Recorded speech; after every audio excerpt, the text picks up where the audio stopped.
இன்றே டவுன்லோட் செய்து உங்கள் ஃபேவரட் ஷோக்களை என்ஜாய் பண்ணுங்க. நீ அவளுக்கு வலிப்பு வர அளவுக்கு கோவப்பட மாட்டேன்னு மட்டும்தான் நினைச்சேன்.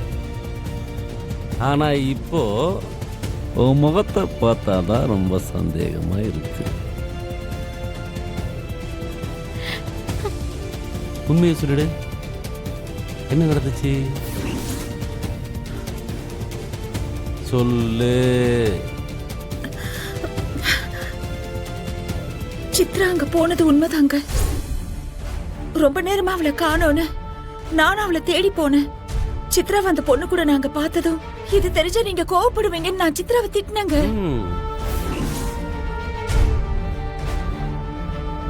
வலிப்பு வந்தவங்களுக்கு இரும்பு மட்டும் கொடுக்க கூடாது, இது மூளையில ஏற்படுற அதிர்வு. அப்புறம் நானும் அந்த பொண்ணும் தான் சித்ராவோட கையும் காலையும் இறுக்கி பிடிச்சோம். அப்புறம் தாங்க அவளுக்கு வலிப்பு நின்னுச்சு. நிஜமாவே நான் அவளை திட்டினதுனால தாங்க வலிப்பு வந்துச்சு. இதுக்கப்புறமும் நான் இதை உங்ககிட்ட சொல்லி நீங்களும் அவளை திட்டி ஏதாவது ஆயிடுமோங்கிற பயத்துல தாங்க நான் உங்ககிட்ட சொல்லாம விட்டுட்டேன். மத்தபடி உங்ககிட்ட நான் எதையும் மறைக்கணுங்கிற எண்ணத்துல இல்லைங்க. என்ன மன்னிச்சிடுங்க. உன் கண்ணு முன்னாடியே இவ்வளோ நடந்ததுக்கு அப்புறமும் நாம இங்க பார்க்க போறோம். இது வீட்டில் தெரிஞ்சா என்ன நடக்கும்னு கொஞ்சம் கூட பயமே இல்லாம இங்க போயிருக்க.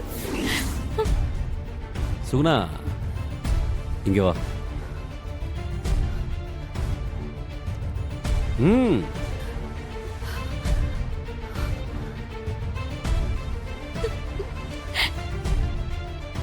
நீ என்ன பண்ணிருக்க?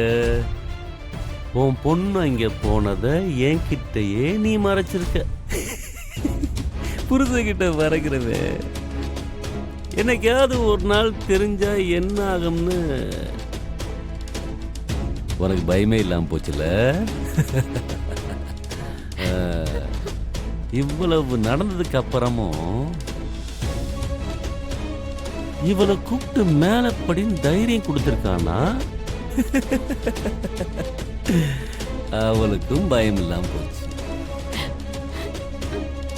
ஆக மொத்தத்துல நீங்க 3 பேரும் வீட்டு ஆம்பளைங்களுக்கு தெரிஞ்சா என்ன ஆகுன்ற பயமே இல்லாம சுத்திட்டு இருக்கீங்க. அப்படியெல்லாம் எதுவும் இல்லைங்க. இல்லையா?